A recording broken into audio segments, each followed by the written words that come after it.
Salut à toi, c'est Arthur, bienvenue dans cette nouvelle vidéo. Dans cette vidéo, je vais partager avec toi les 4 piliers pour réussir financièrement son immigration au Canada. Cette vidéo sera faite en 4 parties. Chaque vidéo traitera d'un sujet particulier sur les finances au Canada. Une fois de plus, bienvenue dans cette première vidéo introductive qui, n'est-ce pas, est l'une des vidéos faisant partie de la série des vidéos que j'ai préparées sur les 4 piliers pour réussir financièrement son immigration au Canada. En grande introduction, j'ai dit tantôt que nous allons voir 4 leçons. La première leçon sera, n'est-ce pas, l'introduction que je vais partager ici avec vous. Dans cette vidéo introductive, n'est-ce pas, on va voir comment fonctionne le système banquier canadien, comment fonctionne le système financier canadien. Nous allons également voir quelques astuces pour gérer, n'est-ce pas, vos finances, et je vais vous donner quelques références de professionnels au cas où peut-être vous avez actuellement, où vous regardez cette vidéo, vous avez par exemple des dettes, vous avez fait des erreurs lorsque vous êtes arrivé au Canada, vous ne connaissiez pas comment le système fonctionne, vous avez fait des erreurs, vous êtes endetté, vous avez par exemple un mauvais score de crédit. Dans cette vidéo, restez jusqu'à la fin, je vais vous donner quelques références de professionnels pour vous aider à sortir, n'est-ce pas, de cette phase. Par la suite, nous allons voir, ça c'est la première vidéo introductive. Dans la deuxième vidéo, nous allons voir la dette. La troisième vidéo, le dossier de crédit. Et dans la dernière vidéo, nous verrons, n'est-ce pas, comment gérer efficacement tes revenus et ses dépenses dans le contexte canadien. Alors, sans plus tarder, nous allons parler, n'est-ce pas, du système financier canadien. Le système financier canadien. Le système financier canadien, comment est-ce qu'il fonctionne? Quels sont les différents éléments qui constituent le système financier canadien ou le système bancaire canadien tout simplement. Alors, comment fonctionne le système banquier canadien? Nous partons de nos pays, nous arrivons dans le nouveau système canadien. Nous avons immigré, nous sommes arrivés. Mais le péché que nous commettons souvent, c'est que nous ne nous intéressons pas à cet aspect très important de la vie d'un être humain sur Terre. Je dis sur Terre parce que l'affaire d'argent, l'affaire d'argent et l'affaire des finances, c'est quelque chose qui, n'est-ce pas, tient à cœur des hommes. Mais lorsque nous arrivons au Canada, nous travaillons que nous oublions parfois que nous sommes dans un nouveau système, nous sommes dans un nouveau monde où les règles du jeu, n'est-ce pas, sont différentes, notamment au niveau des finances. Le système banquier canadien, en l'occurrence ici. Donc, le système banquier canadien est constitué de, premier point, la banque centrale. Ok, je vais mettre ici en astérisque la banque centrale. Je ne vais pas entrer dans les détails ici parce que c'est un sujet trop complexe. Ok. C'est un sujet trop complexe et je n'ai pas la compétence pour aller dans les détails. Mais vous devez comprendre que comme partout ailleurs, on a la banque centrale qui s'occupe de la politique monétaire. N'est-ce pas? Par exemple, actuellement au Canada, on a, je ne sais pas si c'est la même chose dans le monde entier, on a une crise immobilière où les taux d'intérêt sont élevés par rapport à cela 2-3 ans. Ok? Et c'est la banque centrale qui régule cet aspect des choses. On a également ce qu'on appelle des banques. On a des banques. Parmi les banques au Canada, il y a 2 types de banques. Je dirais même 3 types. Ok? Il y a des banques conventionnelles. Des banques conventionnelles, on a par exemple RBC, on a TD, on a Scotia, on a la, quelle autre banque encore? On a la Caisse. Si vous tapez sur Internet les banques au Canada, ok, les banques qui ont pignon sur rue, les banques physiques, où vous pouvez aller rencontrer, n'est-ce pas, un conseiller, ainsi de suite. Ça, ce sont ce que j'appelle des banques conventionnelles. Maintenant, on a ce qu'on appelle les banques virtuelles. Parmi les banques virtuelles au Canada, on a par exemple Manuvie. Je ne sais pas si j'écris bien. On a Manuvie, on a par exemple, comment on appelle, People Trust. Ce sont les 2 qui me viennent en tête. Ce sont des banques virtuelles parce que ils n'ont pas de bureau physique. Ils ont quelques bureaux physiques, mais la plupart, n'est-ce pas, des activités de ces banques-là se font en ligne. Ok? L'avantage avec ces banques, c'est que les taux d'intérêt qu'ils appliquent dans un compte d'épargne, par exemple, est plus élevé que les banques physiques parce qu'ils ont moins, n'est-ce pas, de logistique. Ok? Ensuite, on a ce qu'on appelle les banques alternatives. Ok? Je n'entrerai pas dans ces détails. On a des banques alternatives. Je n'entrerai pas dans cet aspect. Ok. Donc, vous devez retenir qu'il y a 2 types. Le système financier canadien est constitué. Il y a la banque centrale. Ok. Il y a ce qu'on appelle les banques conventionnelles ou les banques qui ont pignon sur rue. Et on a ce qu'on appelle les banques virtuelles, ok, ou les banques en ligne. Ici, par exemple, Manuvie et People Trust. Le deuxième élément qui constitue, n'est-ce pas, le système banquier canadien ou le système financier canadien, ce sont, n'est-ce pas, les types de comptes. Lorsque vous arrivez au Canada, ou bien si vous êtes déjà sur le point d'arriver au Canada, bon, j'admets que vous êtes déjà au Canada, vous venez d'arriver au Canada, vous aurez besoin d'un moyen pour faire vos transactions. Et la première des choses qu'on va vous dire, c'est d'aller ouvrir un compte. Vous devez donc savoir le type de compte accepté par le système financier canadien. Nous avons deux types de comptes. Je vais partager ici particulièrement deux types de comptes. Il y a ce qu'on appelle, je vais noter ici, je vais mettre ces points en rouge. Ok, ici, on a les types de comptes.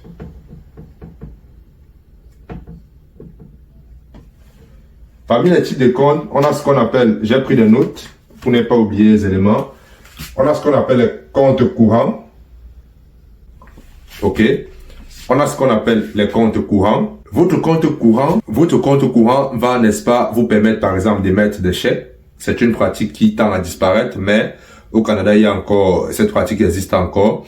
Ça va par exemple vous permettre de recevoir votre salaire, permettre d'avoir une carte de débit que nous allons voir tout à l'heure. Et ça va également vous permettre de gérer vos dépenses chaque jour, ok, vos dépenses quotidiennes. Ça va vous permettre, par exemple, lorsque vous travaillez, vous êtes chez un employeur, ça va permettre que l'employeur dépose votre salaire directement dans votre compte. À travers ce compte, pour déposer le salaire, ça va également vous permettre de faire des retraits au guichet automatique grâce à la carte de débit dont je vous ai parlé tout à l'heure. Ça va également vous permettre, si vous avez d'autres sources de revenus à part votre salaire, c'est ce compte-ci qui est recommandé pour ça. Ok. Par exemple, si vous voulez faire des transferts d'argent, que ce soit à l'international, que ce soit à l'interne, que ce soit avec vos amis au Canada ou bien que ce soit avec vos amis, comme j'ai dit, à l'international, vous pouvez utiliser ce compte. Ok. Et la carte de débit qui est liée à ce compte, vous pouvez, n'est-ce pas, aller au comptoir de votre banque, retirer l'argent en espèces ou aller au guichet automatique, retirer, n'est-ce pas, votre argent en espèces. Et le deuxième type de compte que vous avez ici, ce sont les comptes d'épargne. Compte épargne que vous pouvez ouvrir. Il y a différents types de comptes d'épargne. Si vous allez dans votre banque, par exemple, vous allez à RBC, vous demandez les différents types de comptes d'épargne, ils vont vous donner les détails là-dessus et les conditions. Ok.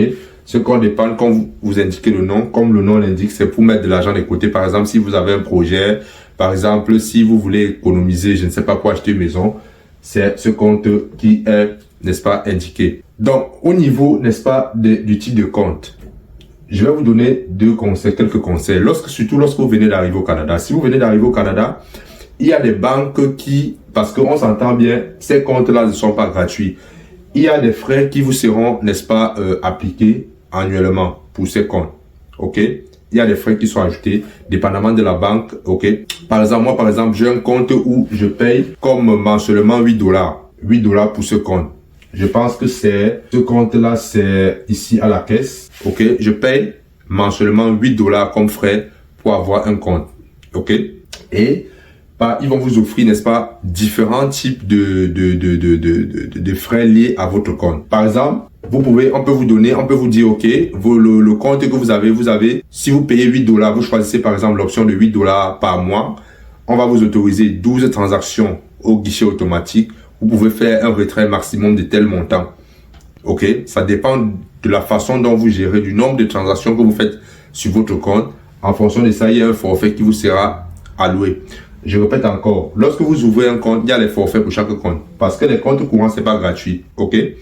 Si vous êtes quelqu'un, vous faites beaucoup de transactions, il y aura un forfait qui sera indiqué, qui sera plus avantageux pour vous. Par exemple, moi, ici à laquelle j'ai un forfait où je paye $8 parce que moi, généralement, je fais pas trop de transactions, aller au guichet, enlever de l'argent, aller au comptoir, enlever de l'argent. Non, c'est quelque chose que je ne fais pas. Je le fais quand même. Plus vous allez retirer de l'argent comptant, plus le montant sera élevé. D'accord? Donc, ici donc, lorsque vous venez d'arriver, je vous conseille d'aller à la caisse. C'est mon conseil que je vous donne. En tant que nouvel arrivant, ils vous permettent, n'est-ce pas, d'avoir un compte à $0 pour un certain moment. Je ne sais pas si à l'heure où je tourne ces vidéos, c'est encore d'actualité, mais si vous venez d'arriver, vous pensez arriver, je vous conseille d'aller à la caisse Desjardins. Ici, c'est la caisse Desjardins. Vous allez là-bas, ils offrent. Je ne sais pas si les autres banques offrent. Donc, allez dans plusieurs banques, vous n'est-ce pas, n'ayez pas peur de demander lorsque vous êtes au Canada. On ne doit pas vous manger, on ne doit pas vous tuer. Donc, ça, c'est un conseil que je vous donne. Et aussi, chaque compte, par exemple, chaque compte, lorsque vous allez ouvrir un compte, ça va vous permettre d'avoir accès, de pouvoir accéder à votre courant, à votre compte, par exemple, en ligne. Ok, on va vous donner, par exemple, un identifiant et un mot de passe. Et je vous conseille, lorsque vous voulez faire des transactions, au lieu d'aller retirer, par exemple, l'argent comptant, où vous payez vos factures, payez directement en ligne. Ok, ça va vous éviter, n'est-ce pas, des frais. Et un dernier conseil au niveau des comptes, ici, ce compte sera lié à une carte débit. On va voir ça tout à l'heure. Et une carte de crédit. Ok. Lorsque vous ouvrez un compte, je vous conseille d'utiliser toujours votre carte de crédit et de rembourser avant l'échéance. Ok. C'est le conseil que je vous donne. Donc, pour résumer cette partie, vous avez deux types de comptes. Le compte courant dans lequel vous pouvez, par exemple, recevoir votre salaire, différents payes, payer vos factures, faire des transferts d'argent au Canada comme à l'extérieur du Canada. Vous avez un compte d'épargne, n'est-ce pas, qui vous permet de mettre l'argent de côté si vous avez, n'est-ce pas, un projet que vous voulez réaliser. Et, n'est-ce pas, chaque compte, le compte courant a, n'est-ce pas, un montant que vous devez payer chaque mois, dépendamment du type de transaction. Est-ce que vous faites plusieurs transactions par mois? Est-ce que vous faites moins de transactions? Un forfait vous sera alloué pour ça. Et je conseille à ceux qui viennent d'arriver d'aller magasiner dans les banques pour voir celles qui offrent des forfaits aux nouveaux arrivants. C'est-à-dire, vous ouvrez un compte courant gratuit pendant un certain moment. Et lorsque vous ouvrez un compte courant, automatiquement, on va vous proposer une carte de débit et une carte de crédit. Et je vous suggère d'utiliser plutôt la carte de crédit lorsque vous voulez faire des achats en ligne au lieu de la carte de débit. Mais à condition de rembourser, n'est-ce pas, le montant avant échéance. Je vais vous dire pourquoi dans les lignes qui vont suivre. Alors, l'autre élément qui constitue le système financier canadien ou le système bancaire canadien, c'est ce qu'on appelle les modes de paiement. Ok? Je vais mettre ça ici en rouge, mode de paiement.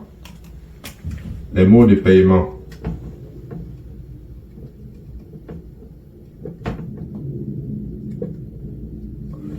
Parmi les modes de paiement, il y a ce qu'on appelle les cartes de débit.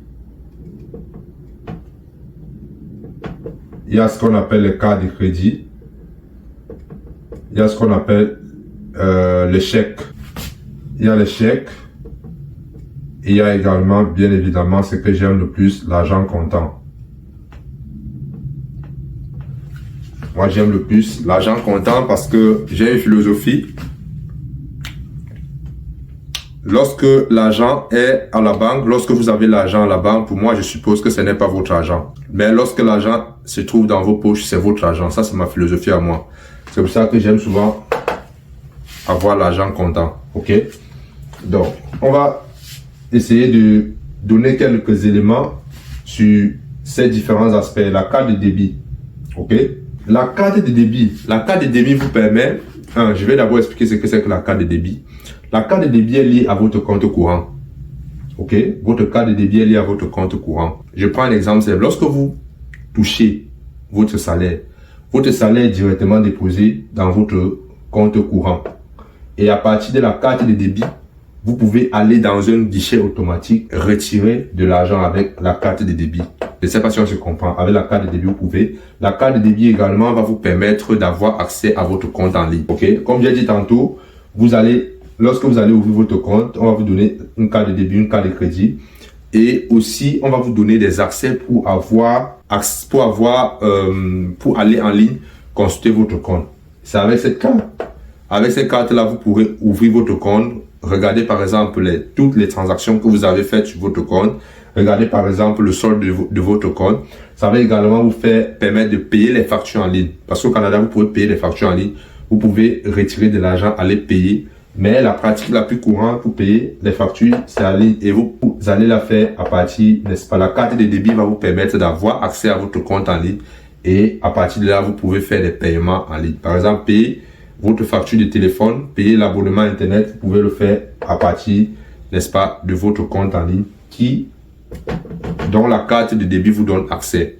Ça vous permet également de faire des transferts d'argent à votre ami qui est au Canada ou bien qui est à l'international. Et avec cette carte, n'est-ce pas, vous pouvez également aller dans votre compte en ligne à partir de la carte, n'est-ce pas, faire ce qu'on appelle des programmations automatiques. Qu'est-ce qu'on appelle des programmations automatiques? Ça veut dire quoi? Si vous avez par exemple une facture qui arrive, disons votre facture de téléphone qui arrive, vous pouvez demander à la compagnie de prélever automatiquement de votre compte.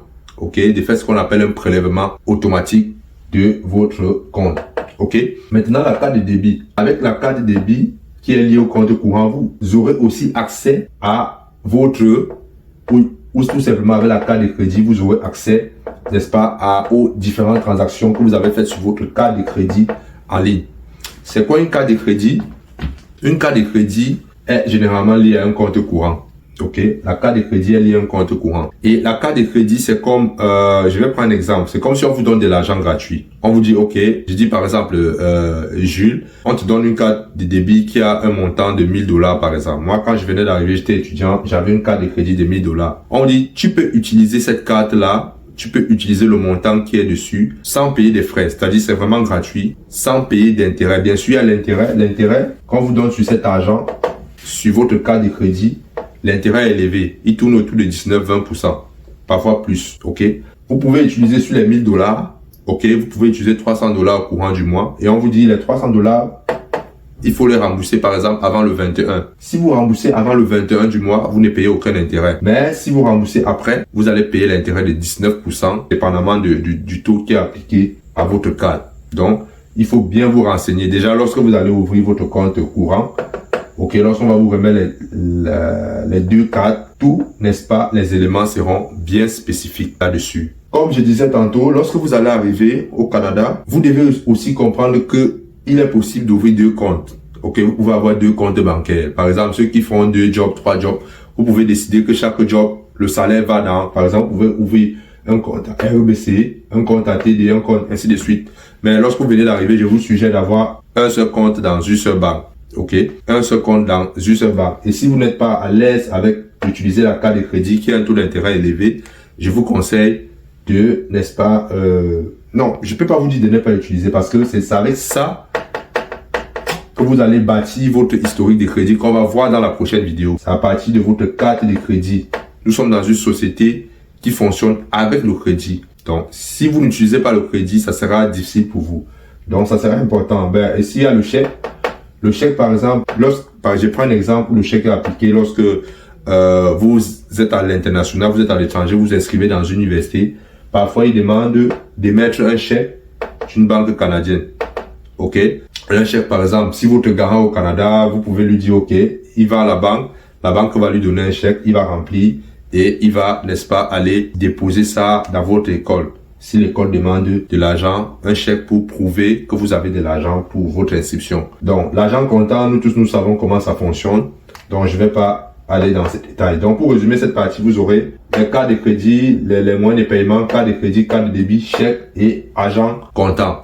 Donc, pour terminer cette vidéo, je vais donner quelques conseils, quelques retours d'expérience pour bien gérer, n'est-ce pas, vos finances lorsque vous venez d'arriver au Canada ou bien si vous êtes là depuis longtemps aussi. Donc, le premier conseil qui est le plus important, c'est nous sommes dans un système où, n'est-ce pas, on encourage beaucoup la consommation. C'est un système où il y a beaucoup de publicité. Tel produit, il y a la publicité, vous allez rester chez vous, vous allez recevoir des bulletins publicitaires avec des réductions, achète ces produits. Il y a tellement de tentations dans le monde où nous vivons, au Canada, pour pousser les gens à acheter, pour pousser les gens à consommer. Quand vous avez par exemple une carte de crédit où il y a de l'argent dessus, votre banquier va vous dire que c'est de l'argent gratuit. Mais comme je l'ai dit, c'est un taux d'intérêt élevé. Et c'est l'erreur que la plupart des immigrants font lorsqu'ils viennent d'arriver. Ils pensent que c'est de l'argent gratuit et l'utilisent. Et lorsque la facture arrive avec les intérêts, c'est là qu'ils tombent dans le trou et ils sont endettés. C'est là que l'endettement commence. Donc, le premier conseil que je vais vous donner, c'est de contrôler vos émotions. Apprenez à contrôler vos émotions. Apprenez à éviter les achats compulsifs. Avant d'acheter un article, demandez-vous si réellement cet article que vous voulez acheter est utile. Comme je vous ai dit, nous sommes dans un pays où on encourage la consommation. Ok? Lorsque, par exemple, vous allez aller dans un supermarché, faire des achats, Vous allez remarquer, on met toujours là des jolies filles, des belles filles. C'est tout à fait normal, c'est un commerce. Moi, même si j'ouvre mon commerce, je vais faire pareil. Mais vous devez savoir que ces filles, elles vous sourient et tout là, c'est pour faire sortir de l'argent. Si ce qu'elles vous proposent est utile pour vous, vous achetez. Si ce n'est pas utile, ben écoute, laissez votre carte de crédit ou votre carte de débit là où elle est. Donc, premier conseil, évitez les achats compulsifs et sachez contrôler vos émotions. Deuxième conseil qui s'applique toujours sur la carte de crédit. J'insiste ici parce que c'est là où le problème de certaines personnes vient. Lorsque vous voulez utiliser votre carte de crédit, je vous conseille de dépenser ce que vous pouvez rembourser avant l'échéance. Dépensez uniquement de l'argent que vous avez. Par exemple, moi, avec ma carte de crédit, je ne peux pas dépenser un montant si que je n'ai pas dans ma carte de débit. Je ne me permets pas de le faire. Donc, ne dépensez jamais de l'argent que vous n'avez pas. Ok? Ça, c'est basique, surtout lorsque vous venez d'arriver. Si vous êtes déjà habitué, si vous savez, bref, ça dépend de votre profil. Mais je vous conseille, lorsque vous venez d'arriver ou si vous ne contrôlez pas vos émotions, n'allez jamais au-delà de vos revenus. Sachez à quelle limite vous pouvez vous permettre et utilisez un argent que vous serez capable de rembourser. Et mon dernier conseil ici, je vais écrire ça en gros et en rouge surtout, c'est, regardez bien, éducation financière.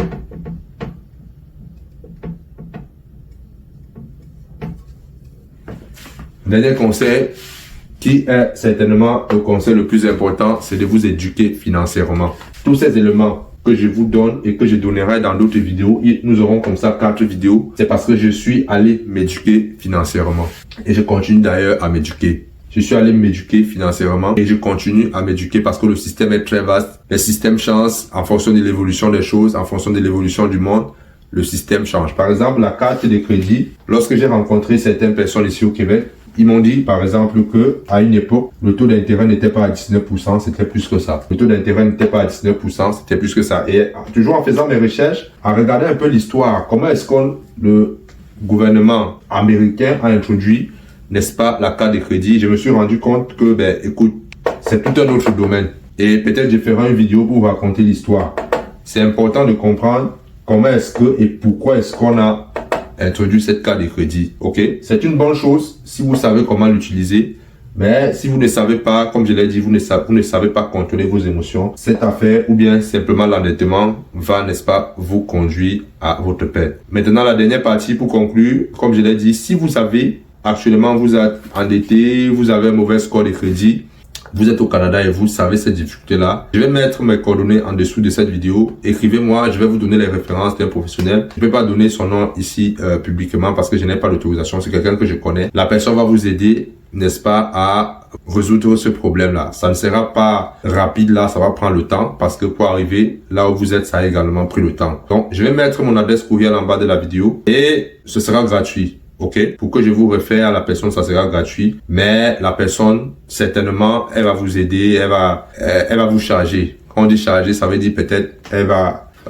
vous envoyer la facture pour vous aider à résoudre votre problème. C'est un spécialiste qui ne résout que ce genre de problème. Alors, j'espère que vous avez aimé la vidéo. Dans la prochaine vidéo, nous allons parler de la dette et ça sera une vidéo très intéressante. Ciao.